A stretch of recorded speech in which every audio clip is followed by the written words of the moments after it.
Yeah, so I just wanted to talk briefly about this new book, right, that I've published. Went live yesterday on the Amazon stores, and the links are in the title, and I've also got more links for you in my latest post as well, if you're German Amazon, and that also covers Greece, Poland Amazon, etc., France Amazon, Italy Amazon, Spain Amazon, etc., right, and Canada. Okay, so just wanted to say that. So the links are there in the latest post, and you can always direct message me if you can't find the link. I always have a YouTube channel, and the latest video on there, Flow Ninja, at Flow Ninja, which is my channel, and it should be linkable on my profile. I'm yet to set up a dedicated link on my profile for the book, but I shall do. Apologize for that. Anyway, if you want to get hold of it, you can do that. So just wanted to really just talk in the dying embers of the sun here, in this lovely little cafe spot on a roundabout. Though a bit of noise in the background, you may or may not hear that. In Chania in Crete, it's still warm. It's like 25 today. It's kind of crazy, but obviously shorter days because it's winter and we're in the northern hemisphere. But yeah, I wanted to share why I wrote the goddamn book in the first place. Right. I had no intention of writing this book until last year, when I shared some experience I had, some mystical experiences I had with a kind of a spiritual guide, a therapist, who I had a conversation with in Glastonbury, and she said, "Oh my God, you maybe you need to write these things down, what you've experienced, because this could be helpful for others.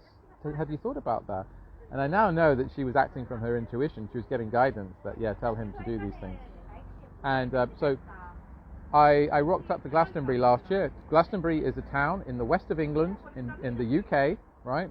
In Europe, UK, Britain, right?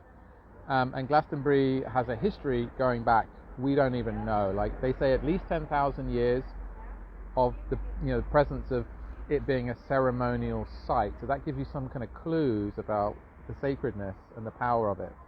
Now, there are these sacred power spots all over the world, okay? In fact, a Glastonbury visionary called Robert Kuhn, who wrote a book in the 60s and wrote a couple more. I haven't read his books, and I've intentionally not read his books because I wanted to just give my pure experience and not be influenced by other writers and thinkers and people who've established kind of bodies of knowledge around what Glastonbury and Avalon is, right? So Avalon is the mythical realm associated with Glastonbury that's to do with the past, but it's also much more than the past. It is now, it is present, it is right here, right now.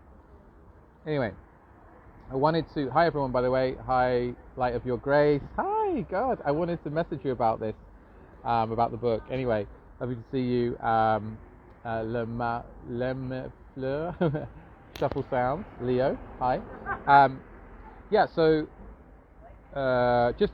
So Robert Kuhn, this Glastonbury visionary who wrote these books, talked about these great portals or power spots around the planet, around the Earth, and that he kind of decoded that there was a kind of beep, okay, something to pay attention to, decode, that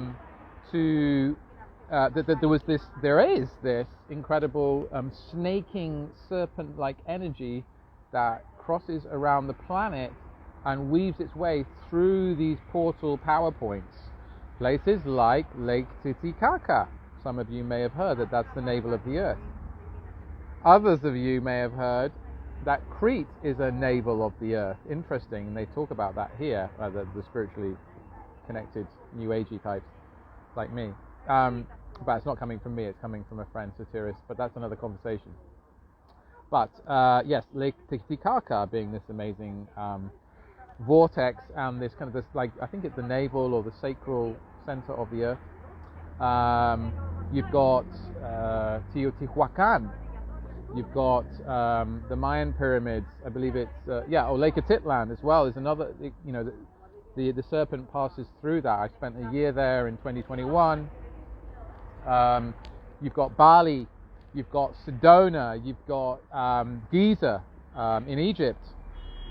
right? You've got these power portals, Cusco, right? Sacsayhuaman, Hawaii, and it's to do with many things. It's to do with the sacred geometry of the earth. It's to do with the ley lines. It's to do with the dynamics of creation.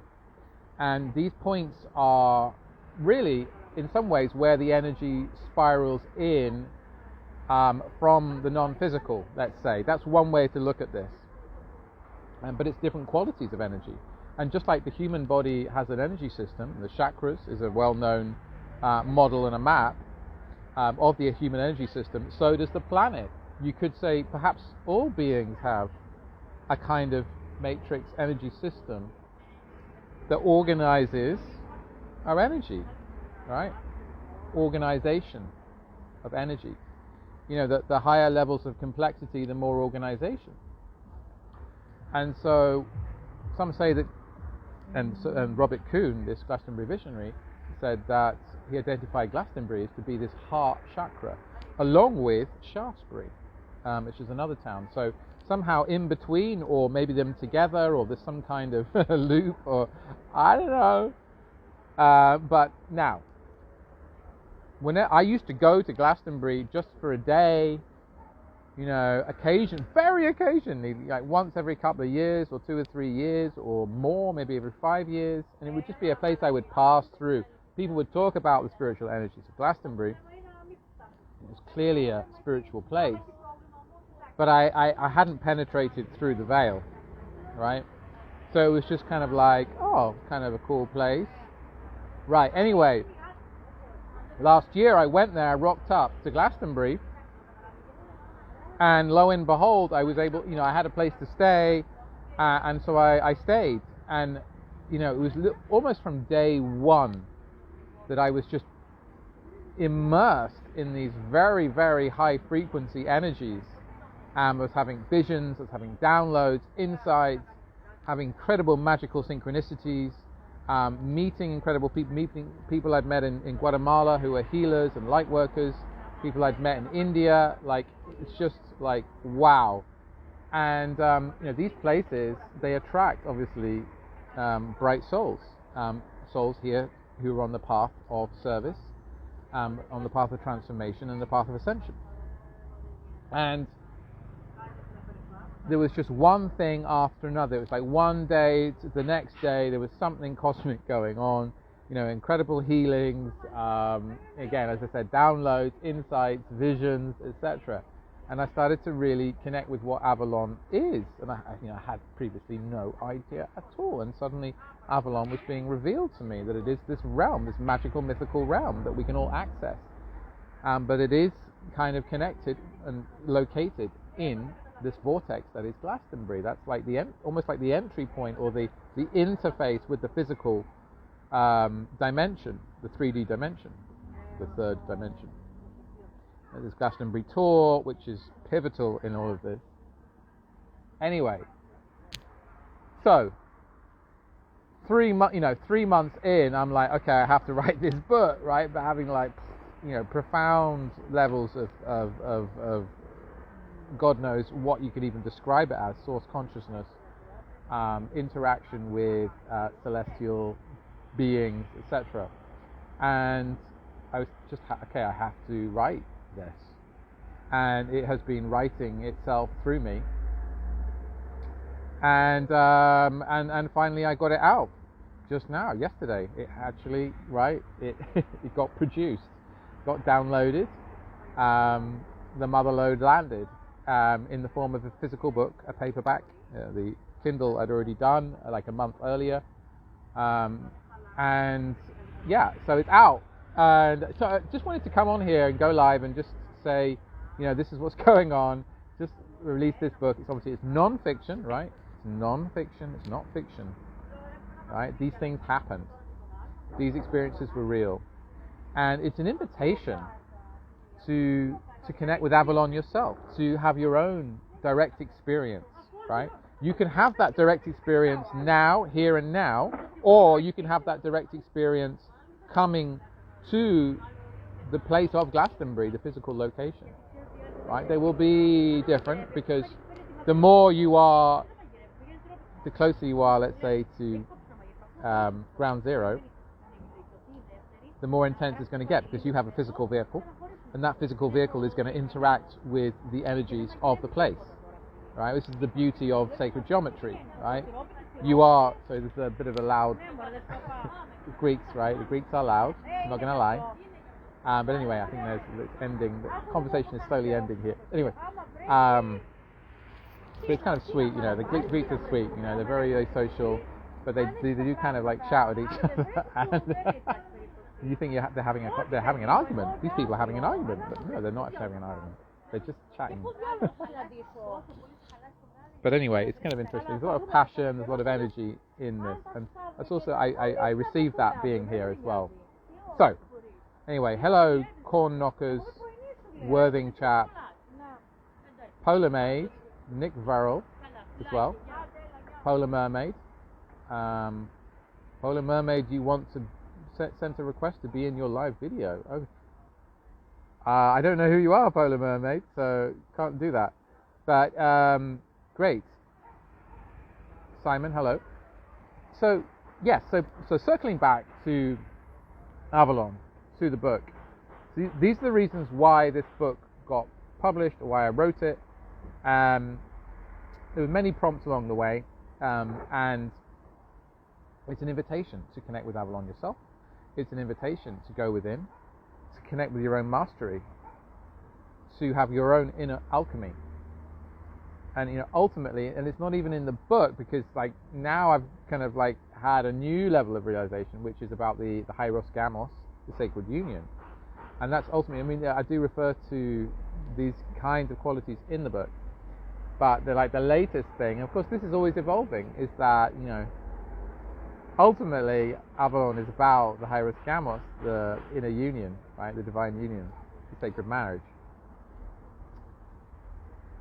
So, I wanted to share some things here about that, about the book. And it's a short-ish read. It's 101 pages altogether, the whole book.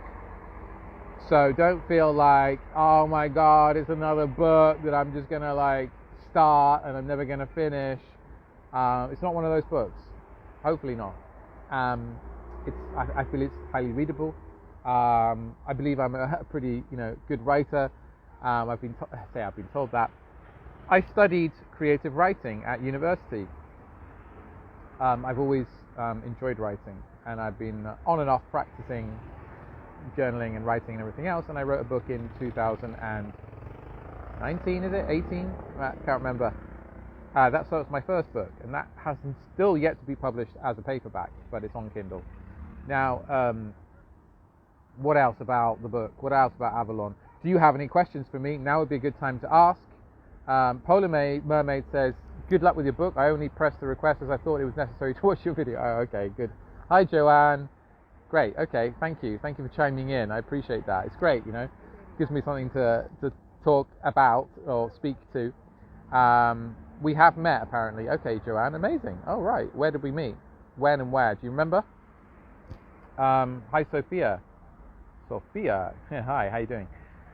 So, this book is a gift. It's a gift for you to consider, to meditate on, to surrender within, to the divine, to the oneness, right? This book is an invitation to ascension as well. It's an activation. There's very, very, very much an activation. I was getting like a lot coming, through when I was doing those downloads and those channelings that are contained within the book from these guardians of Avalon. It's big. I wrote a lot of the book in Glastonbury, and I went back for the final pieces to Glastonbury in September, and that was like, okay, where the rest of the book came in almost like a year later from the beginning.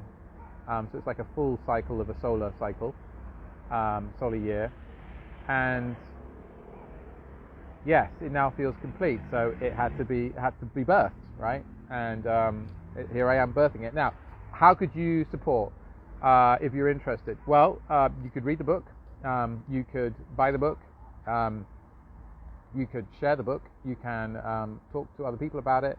If Avalon is something important to you, right? Because I feel like more and more of us are opening up to the magic of these wonderful realms, and for sure, Avalon isn't the only realm. But now it might be that many of us who've had past lives in Britain, in these lands, will resonate more with Avalon because we've been there. I also believe that it's likely, all right, got no supporting evidence that I can show. Here's my evidence that Britain was part of Atlantis, what we know as Atlantis, and that Avalon then was also what it is, right? A power point, a sacred point, a mystery school. Ultimately, what we're talking about here is a mystery school. It's a powerful portal. There are some stories in that book that it's going to blow your mind. The other thing is that last year, before I came to Avalon, I came from Egypt, from Giza, from going in the Great Pyramids and having a Kundalini activation inside the King's Chamber of the Great Pyramid, inside the sarcophagus of the King's Chamber of the Great Pyramid. Yes, I was invited in to step inside the sarcophagus by the guardian, the physical person, the man who's paid to stand there in the King's Chamber and, attend to whatever's going on, right? And that was a massive activation. That was a massive Kundalini activation. Then I also started offering a Kundalini mentorship along with a lady called Katie Holland, who's amazing, by the way. Check her out. And I was running that as well when I then went to Glastonbury and also met up with Katie there. And we went to an Ascension conference.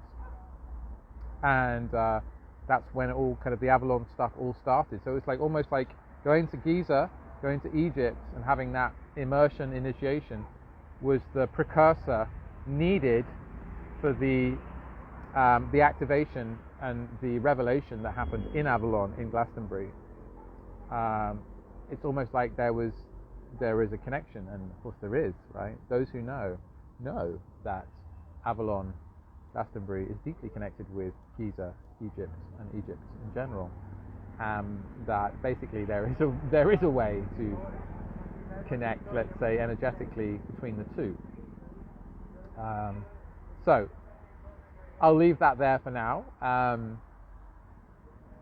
So wherever you are attracted to as well, these power points, you receive healing, you will receive guidance, you will be able to be assisted to release, deep wounds, old traumas, patterns, everything else. And that's another great reason, to go to Avalon, to go to Glastonbury, if you feel the call, any call at all, go, because you will receive keys for your own spiritual awakening, for your own ascension.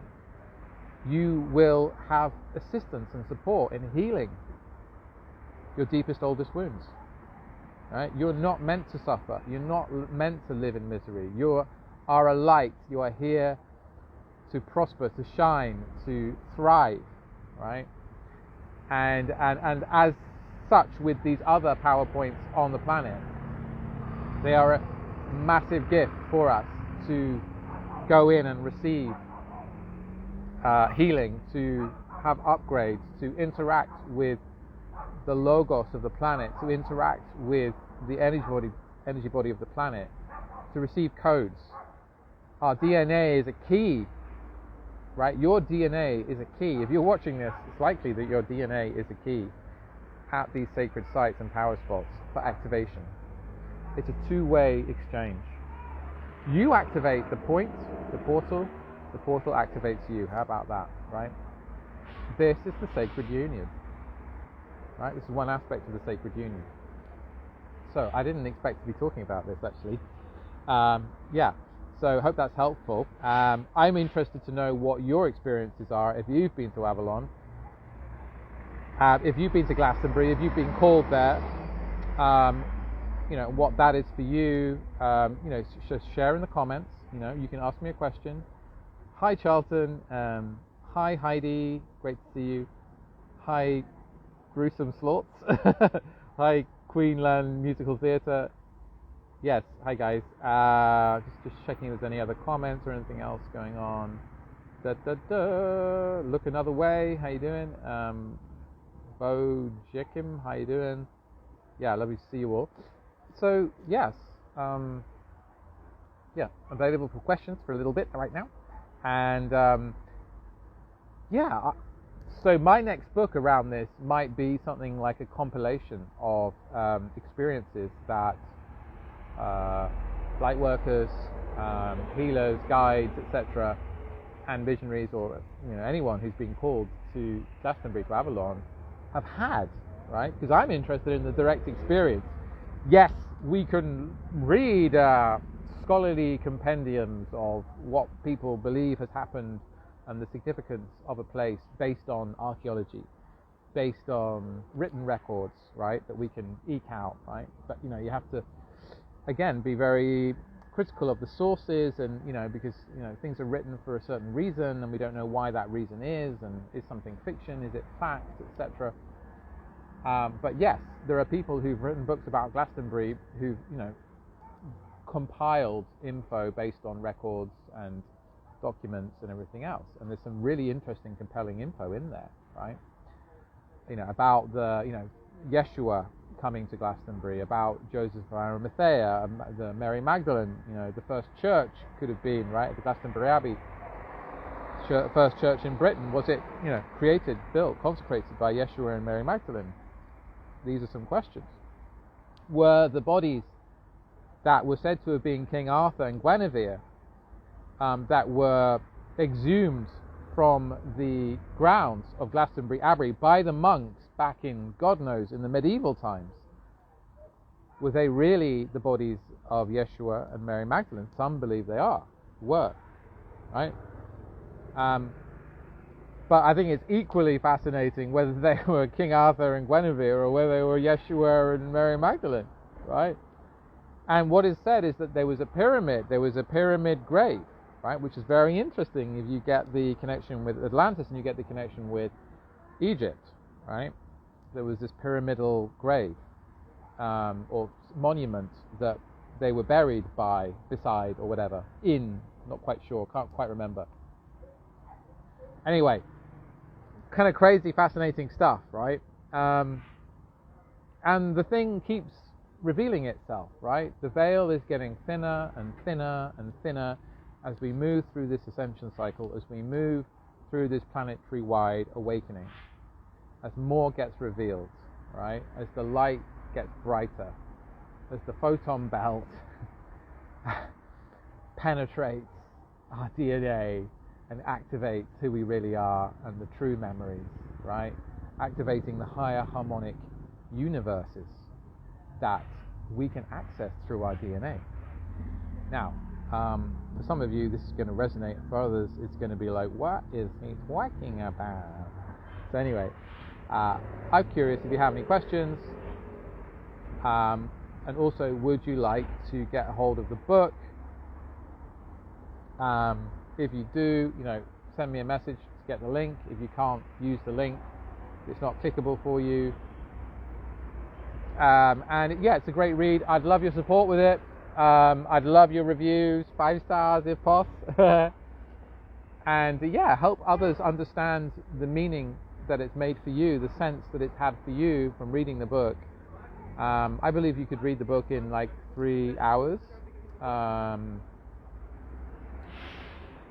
And yes, I encourage you to talk about it, to ask me questions about it as well, to reflect on it, and I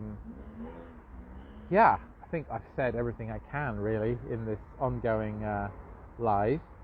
So anyway, I hope that's been interesting, helpful. I just wanted to kind of go into the reasons why I made the book, why it happened, because I seriously had no intention of writing this book up until I went to Avalon, Glastonbury, and had these mystical realizations and mystical insights.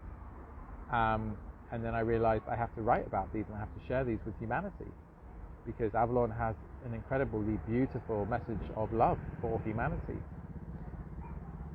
And what's not to love about that, right? What's not to sing about that, to share about that, to shout it from the rooftops, right? We are made of love. This is who we are. Love is who we are. Love is all there is. Now, I make videos, so also check out my YouTube channel at Flow Ninja. I have a website, it's jodydeane.com. So you can learn more about me there as well, if you're more of a ready kind of type.